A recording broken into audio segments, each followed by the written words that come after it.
14 minutos ya. Vamos a hablar en breve con Cristóbal Rodríguez, ¿verdad? Abogado constitucionalista de muchos temas pendientes. Lo de La Vega no se ha resuelto. La lluvia no lo resuelve. Y ayer el presidente en la semanal le preguntaron sobre el memo, la resolución del Ministerio de Administración Pública. El presidente dijo, mira, eso es una exhortación, no es obligatorio. ¿Y entonces? Es algo voluntario. Y lo dejó ahí, como calmó. Entonces el Ministerio de Administración Pública luego colocó un comunicado haciendo esas precisiones de que era algo en la cultura del pago, del ejercicio de las responsabilidades, pero que no era, que era voluntario, sin consecuencias. Esto parece que se va a zanjar ahí y se queda como se han quedado algunas otras cosas. Por eso Maquini hablaba de cantidad de votos y que hay que gobernar. Pero bueno, Cristóbal Rodríguez, abogado constitucionalista, ya está con nosotros. Le damos los buenos días. Bienvenido, doctor. Buenos días, Cristian. Buenos días a todos en cabina. No oigo. Sí, un segundito que no le escuchamos. Cristóbal. Hola, hola. Ahora sí, ahora sí. Buenos días, bienvenido. ¿Cómo están? Muy bien. Bueno, Cristóbal, te llamamos para consultarte sobre algunos temas que están en discusión. Está La Vega, están reformas a leyes. Y bueno, temprano hablábamos de la necesidad de hacer reformas a la ley la ley orgánica del Consejo de la Magistratura a partir de la reforma constitucional reciente. Y nosotros destacamos en particular que hay que poner un poquito de velocidad, visto que tenemos una procuradora que está esperando sustitución, entre otras disposiciones de cambio de algunos órganos colegiados. ¿Cómo ve este tema? Bueno, primero gracias por la invitación para conversar con ustedes y para la audiencia del programa. Ya la propia Constitución contiene una disposición transitoria que le pone un plazo de hecho a el proceso de adaptación legislativa de la Constitución, tanto para producir las leyes todavía pendientes de la reforma del 2010, wow, como las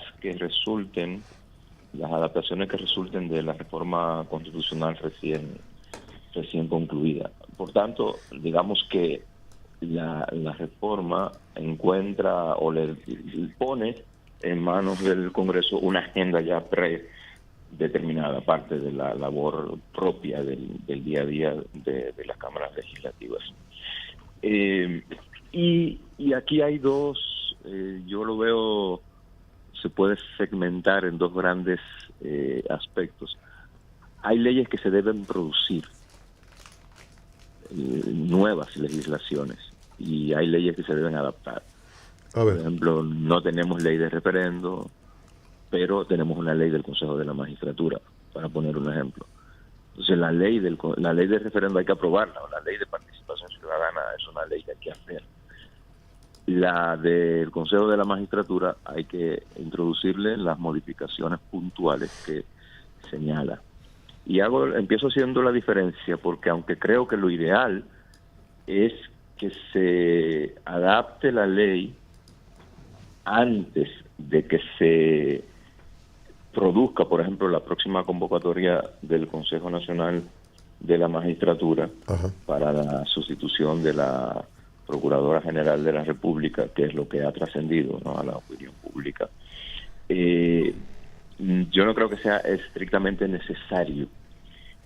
O sea, creo que se podría convocar el Consejo sin que se produzca la adaptación, porque la recomposición del Consejo y las competencias del Consejo están establecidas en la Constitución, detalladamente. Por tanto, y la Constitución tiene una disposición final que dice que sus disposiciones entran en vigor tras su publicación. Entonces, pero si refiere a la ley, hay que ajustar la ley. Si refiere conforme a la ley, necesariamente tenemos que tener la ley resuelta. No, lo que pasa es que el Consejo tiene el Consejo tiene unas competencias que están en la Constitución y tiene una estructura que también está en la Constitución. Competencias y estructuras son las cuestiones que se ponen en juego en el proceso de designación de las altas cortes, de sustitución de la Procuraduría, etcétera, etcétera. Y eso no va a cambiar. No va a cambiar. El reglamento, es decir, ya el detalle procedimental, también existe. También existe. Pero vuelvo y digo, estoy hablando como un profesor que enseña en la universidad que la Constitución es una norma, puede ser una norma autoaplicativa. En este caso puede ser una norma autoaplicativa. No, como es como profesor, ahora yo como estudiante, voy a decir, no estoy entendiendo. Porque la Constitución antes de esta reforma decía, y se propondrán, las instituciones propondrán y tal, y se hace una escogencia, y luego, en el caso de los jueces de Suprema, se hace y otros, se hace una evaluación. Entonces, tenemos una Constitución que nos dice ahora, y la ley orgánica del Consejo conforme a aquella Constitución. Ahora la Constitución nos dice, desde hace unos días, se elegirá un procurador a sugerencia, creo que es así, del presidente de la República. Y habrá una evaluación cada 2 años, o a los 2 años. Sí, entonces, lo que te digo es que la ley no puede decir nada diferente. Nada diferente de eso. Okay. Pero hay que tenerla, ¿no? Por supuesto, lo primero que dije es lo ideal. Pero en este caso concreto no es estrictamente necesario, es decir, no es una condición sine qua non. Me perdí otra vez, mal estudiante soy. Bueno. Lo que está diciendo que puede reunir el Consejo y en este caso designar al nuevo procurador o escoger al nuevo procurador. Es que no sé cómo, ¿no? No sé. Pero tampoco se percibe que... Dice, Cristian.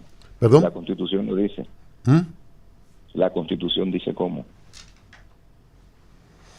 Y la ley no puede decir nada distinto. Ok, ya entiendo la línea de la explicación y del discurso.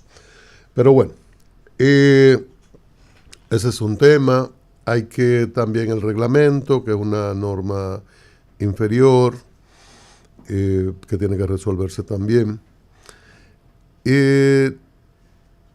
Bueno, antes de pasar a lo de La Vega, este tema, y no es una consulta estrictamente en la visión del profesor de lo constitucional, este tema de la Cámara de Cuentas, que termina sin la validación de la gestión, sin las auditorías que debió realizar o algunas que hizo y no se publica, uno no sabe en qué está una y otra.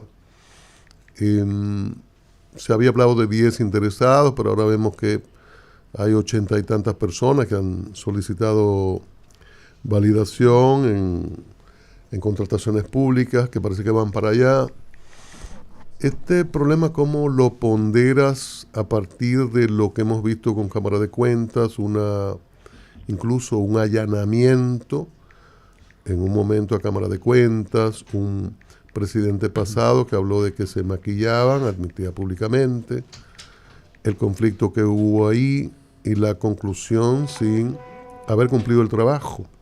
¿Cómo asumir esto, no? Bueno, la Cámara de Cuentas, sobre todo si uno analiza el tema a la luz de las expectativas que se generaron en el momento de la designación de la nueva composición de la Cámara de Cuentas o de la composición actual de la Cámara de Cuentas, la conclusión y lo lógica es que ha sido una gran decepción. Fracaso. Un gran fracaso.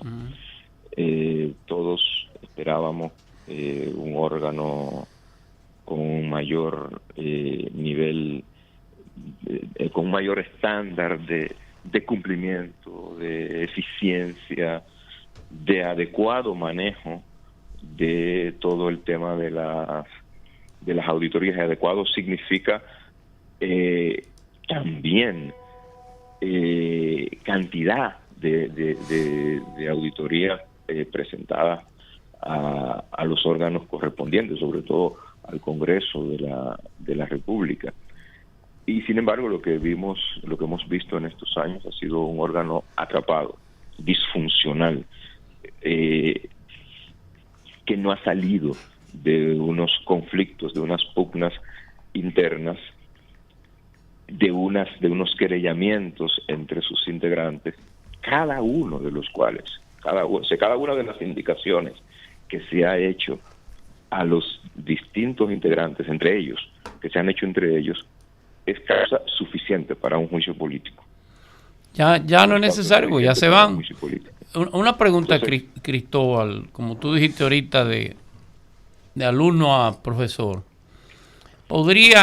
Pancho Álvarez dijo que la capacidad probatoria del Ministerio Público no era necesario una auditoría de Cámara de Cuentas para tú poder determinar un acto de corrupción en la administración pública, que aún sin auditoría tú podrías determinar si hubo mal manejo o mal uso de fondos públicos. ¿Cuál es tu opinión de eso? Volvemos al tema. Tú puedes probar, hay libertad de prueba. Tú puedes probar un ilícito por múltiples mecanismos, por múltiples vías, mediante múltiples elementos probatorios. Uno de ellos es la auditoría. Entonces, hay muchísimas circunstancias en que tú puedes establecer el hecho, probar el hecho sin la auditoría, pero la auditoría sin duda ayuda. Por algo existe la Cámara de Cuentas, por algo existe un órgano externo de control de la ejecución de los recursos públicos. Y yo como Ministerio Público puedo allanar Cámara de Cuentas cada vez que entienda que ese órgano supraconstitucional no está actuando como yo quiero. No, cada vez que entienda, no. Yo creo que y en esto probablemente estoy solo en la opinión, yo creo que fue conforme a derecho el allanamiento que se hizo a la Cámara de Cuentas. O sea, la ley... Bueno, lo autorizó un juez, pero viene la pregunta. No solo la autorizó un juez en virtud de disposiciones expresas de la ley que obligan a la Cámara de Cuentas a entregar información al Ministerio Público cuando le es requerida. Y eso no elimina esa autonomía, ¿cómo te diría? Esa libertad con que debe actuar ese órgano supraconstitucional. No lo reduce a lo que decide el Ministerio Público, cualquiera que sea. El límite a cualquier ámbito de autonomía es el cumplimiento de los mandatos de la ley. Cuando un órgano se excede o cuando un órgano omite cumplir o se rehúsa a cumplir con mandatos explícitos de la ley, pone entre paréntesis sus atribuciones y está expuesto a ser compelido a cumplir la ley. Eso es lo que es un Estado de Derecho. Es decir, cuando alguien, y no importa que sea un particular o un órgano autónomo, se rehúsa a cumplir la ley, tiene que haber una autoridad que le devuelva la autoridad al derecho. No se asume como un supraórgano, si se quiere. No, un superministerio público. No, un ministerio público que en el caso concreto cumplió una atribución legal. Claro, ahí quizás lo importante es la autorización del juez. Buenos días, Cristóbal. Yo sé que ya medio la respondiste, pero como tú conoces también cada uno de los casos de corrupción que están en la justicia, la pregunta sería, ¿qué tan importante es el accionar de una Cámara de Cuentas a la hora de hacer justicia a estos casos específicamente? Es fundamental, Pablo, porque, como decía, la función de la Cámara de Cuentas es esencial. O sea, la razón de su existencia es monitorear, es fiscalizar. Fiscalizar es el término técnico. La forma en que el presupuesto público, el presupuesto general del Estado, es ejecutado. El nivel de transparencia las auditorías determinan si se cumplen o no los criterios de la Ley General de Presupuesto, si hubo o no sobreevaluación de determinadas obras. Y eso tú lo puedes luego validar con otras líneas de investigación, pero el trabajo oficial de la Cámara de Cuentas es fundamental para eso. Y no solo para los casos de corrupción, es para la adecuada gestión. Es que si la Cámara no funciona, no hay un elemento de contención del quehacer administrativo respecto de la gestión del dinero público. Claro, pero como Ese lo de la problema. corrupción es tan importante y ha habido tanta impunidad, uno aspira que en algún momento aquí hayan sentencias definitivas, porque no sentencia definitiva es impunidad bien disfrazada. Entonces el problema está en que si es tan importante el trabajo de la Cámara de Cuentas, si ha sido tan funesta esta Cámara de Cuentas en los últimos 4 años, cuando han sido desarrollados todos estos procesos judiciales por supuestos actos de corrupción, estamos hablando de que no sería tan absurdo pensar en la posibilidad de que no se pueda hacer justicia por falta de la colaboración de la Cámara de Cuentas. Esto es más serio de lo que uno puede imaginar, quizás. Es muy serio, por eso decía, es particularmente sensible el fracaso en que devino la Cámara de Cuentas, porque hubo expectativas reales en la ciudad de que iba a funcionar diferente. Y vuelvo al tema, establecer pruebas en justicia es un rol clave, pero para mí lo más importante es que un órgano de control funcional se convierte per se en un agente de disuasión, Sí. ¿entiendes? De la comisión de actos de corrupción contra el patrimonio público, contra el presupuesto público. Cristóbal Rodríguez, buenos días. Experto, abogado constitucionalista, docente e investigador. ¿Cómo puedes evaluar el aspecto del fortalecimiento institucional en República Dominicana cuando vamos, por ejemplo, en una fotografía, tomamos esta captura de la Cámara de Cuentas y su último desempeño? Nos vamos a lo sucedido en La Vega y el manejo con el nombramiento de un recién electo alcalde y posteriormente el proceso que se ha llevado para colocarlo como funcionario. Y cuando, por otro lado, el mismo ministro de Función Pública se despacha con una comunicación que no le da amparo legal de ejecución de consecuencias y que lo que desata es un avispero y un mal clima organizacional en todo el tren gubernamental. ¿Cómo puedes ponderar? Te doy algunas capturas del Estado dominicano respecto al fortalecimiento institucional. Bueno, el profesor Olivo Rodríguez publicó en su blog hace unos días un trabajo que se llama El difícil camino hacia la institucionalidad. ¿El difícil camino? El difícil camino hacia la institucionalidad. Es un camino siempre difícil, es un camino siempre inconcluso. Y tú mencionas dos cuestiones específicas. Yo, si no vi mal, el presidente de la República ayer se refirió y básicamente se dejó sin efecto la circular del Ministerio de Administración Pública, de Administración Pública. Sí. En relación con La Vega hay un aspecto que el tema se retomó a partir de una disposición constitucional que yo pienso que está siendo inadecuadamente entendida. A ver, lo que dice, Julián dice una cosa y Servio Tulio dice otra.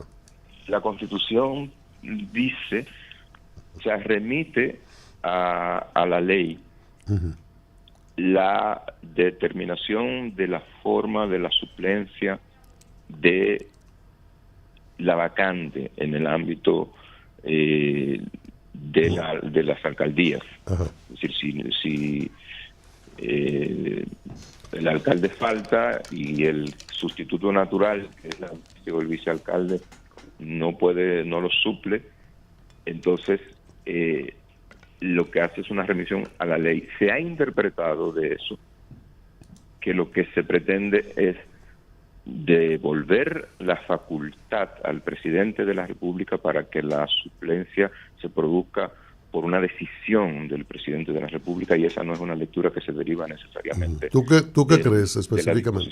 Yo creo que lo que va a suceder es que se va a utilizar el mecanismo de suplencia en el ámbito de los distritos municipales, donde el órgano de regulación, el órgano normativo, es quien propone. Es decir, el equivalente del Consejo de Regidores a nivel de los distritos municipales. Ajá. Es quien propone el sustituto. Yo creo que por ahí es que va. Perdón, Cristóbal. La inclusión de ese párrafo en la reciente reforma constitucional resuelve el problema legalmente, tiene visos de legalidad esta opción, o lo enreda mucho más, como me decía Servio Tulio, que no es legal lo que se hace. Se haría si se escoge o al alcalde o se sugiere al alcalde o la vicealcaldesa, en el caso de La Vega. No, ahí la discusión es una discusión de la aplicación de las leyes en el tiempo. Es decir, para el caso específico, la controversia es, ¿puede una disposición legal de hoy resolver una situación de hecho de ayer? Esa es la pregunta. Yo creo que no. Que no. Pero la Constitución no es de entrada inmediata. Sí, pero la Constitución remite a la ley. Uh-huh. Y la ley estaba ahí. Las leyes son aplicables para el porvenir. No tienen efecto retroactivo. Pero la ley no estaba ahí, Cristóbal. Claro. ¿La ley estaba ahí?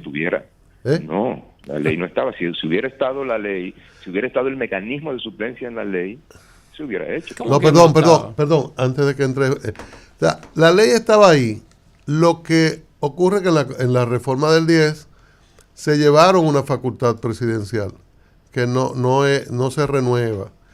Pero la ley estaba ahí. Cuando ahora se introduce y la Constitución es de efecto inmediato, entonces como que es automático. La ley está ahí y el Ejecutivo tiene esa facultad. No. Pregunto al profesor. De atrevido. No. En mi lectura,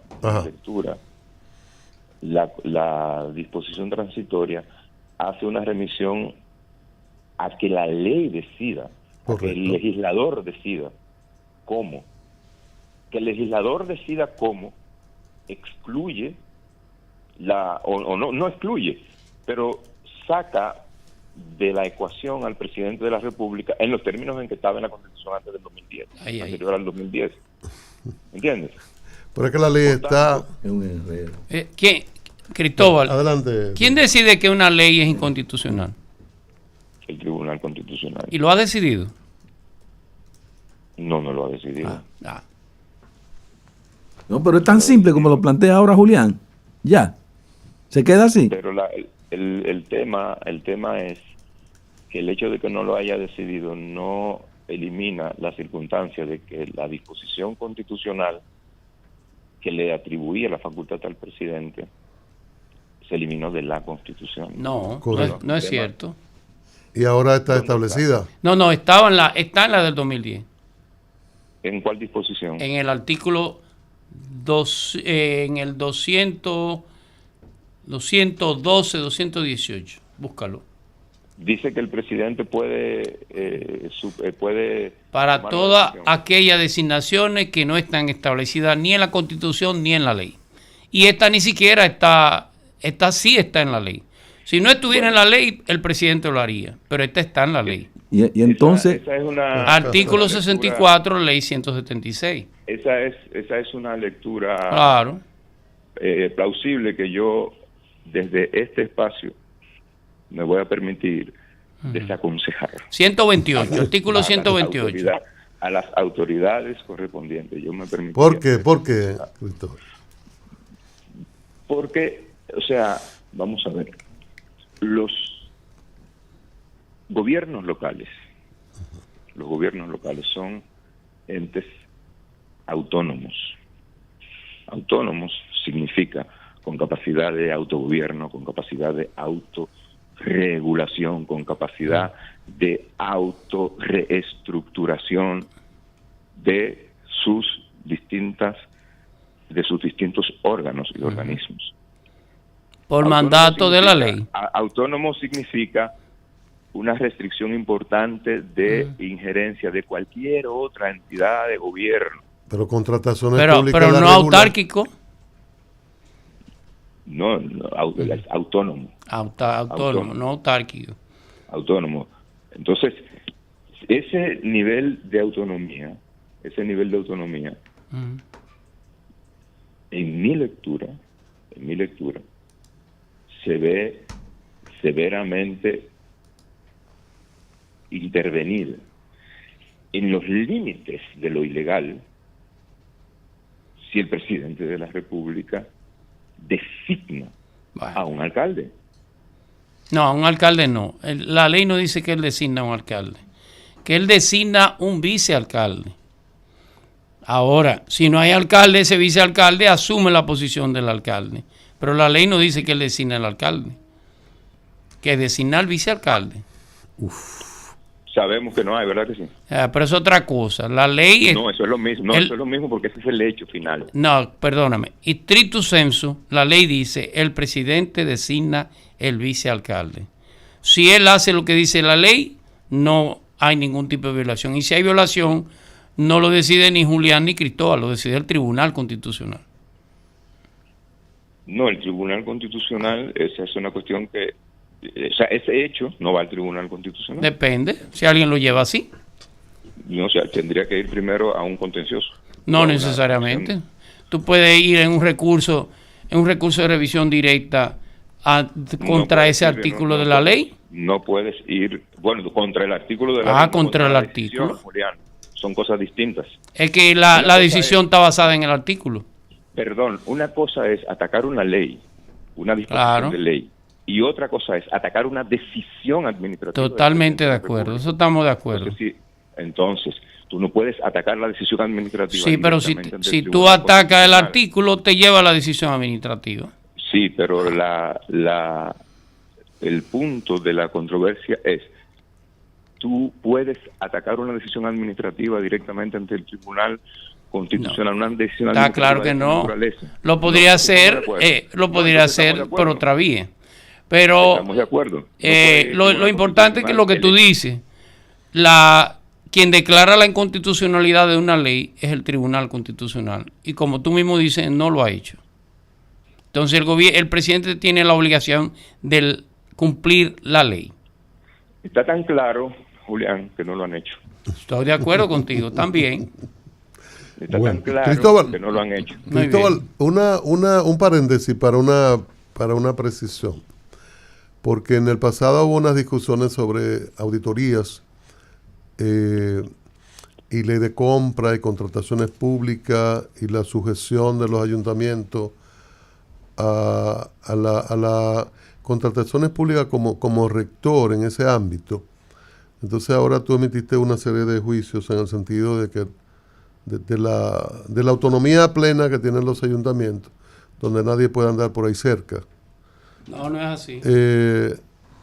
no tienen que ver. Por ahí cerca. No, es que no, Cristian, es que no, yo no dije eso. Yo dije, es que es un hecho, es una cosa muy específica. Designar un alcalde es una cosa muy específica. Eso, o sea, no significa que no pueden ser objetos de control. Ahora, designar un alcalde es una cosa mayor. Porque yo lo veía como, claro, no, ni soy abogado y mucho menos constitucionalista. Lo veía tan simple como que en el 10 quitaron algo, no hicieron la previsión, se quedó así, no puede el presidente hacerlo en La Vega, ahora agregan un párrafo, se refiere a la ley, el presidente readquiere esa facultad y bueno, como está referido a la ley, él lo puede hacer. Así fue que lo razoné. Pero bueno. Yo no lo veo así, no creo que esa sea la intención. Pues digo, me parece que se va a adoptar, o sería lo que yo recomendaría, que se adopte un mecanismo equivalente al que se usa para la suplencia de las vacantes a nivel de los distritos municipales. ¿Qué es? Por favor, repítelo, por favor. ¿Cómo sería? ¿Cómo sería la solución? El Consejo hace la... No. Perdón, es lo que lo diga. Es lo que le entiende, déjame, vamos. Deja que lo diga y después tú te opones. A ver, Cristóbal. ¿Cuál es el...? No, pero yo quisiera oír a Julián, porque... No, pero... lo que pasa es que los distritos municipales, lo que tú está estableciendo, o lo reviso yo o lo revisas tú. En una vacancia de los distritos municipales no lo designa el vocal, el consejo. ¿Lo propone? No, tampoco. En una vacancia de un distrito municipal, en el caso del director, tiene una subdirectora, que se lo hizo la ley 309. Cuando falta un vocal, el mismo mecanismo que hemos hablado. Lo designa el presidente de la República. Búscame otro mecanismo que esté en la ley que me diga que el Consejo de Vocales designa un vocal. No existe. No es lo que tengo yo por entendido. Bueno, pero te lo digo por la ley. No tengo la ley a mano, bueno. Pero no es lo que tengo por entendido. Bueno. El presidente no interfiere en ese ámbito. Revisémoslo, pero no está en la ley. Te lo digo yo que es el ámbito donde me manejo. Ya. Bueno. Cristóbal, muchísimas gracias. Vamos a seguir con esta discusión interesantísima. Estos asuntos constitucionales que siguen en la discusión pública. Gracias, Cristóbal. Hasta luego. Cristóbal Rodríguez, abogado constitucionalista, estaba con nosotros. Lo referente a la circular del Ministerio de Administración Pública, el caso de La Vega y esta última parte que se tornó muy, muy interesante. Cristóbal, un especialista en los temas constitucionales. Julián, un especialista en temas municipales. Y lo respeto mucho, y lo admiro. Y él te respeta a ti. Cristóbal, de los que más sabe de estos temas constitucionales, y Julián, de los que más sabe de los asuntos municipales, y tiene el único tratado sobre temas municipales que hay en el país. Por eso se tornó tan interesante y no concluyente esta discusión. Que no había querido hablar en amplitud de Julián. Pero qué bueno que Julián... Hoy lo provocaron. Eso es importante. Bueno, yo me permito en este momento, creemos que está lloviendo, cuando llueve hay estructura.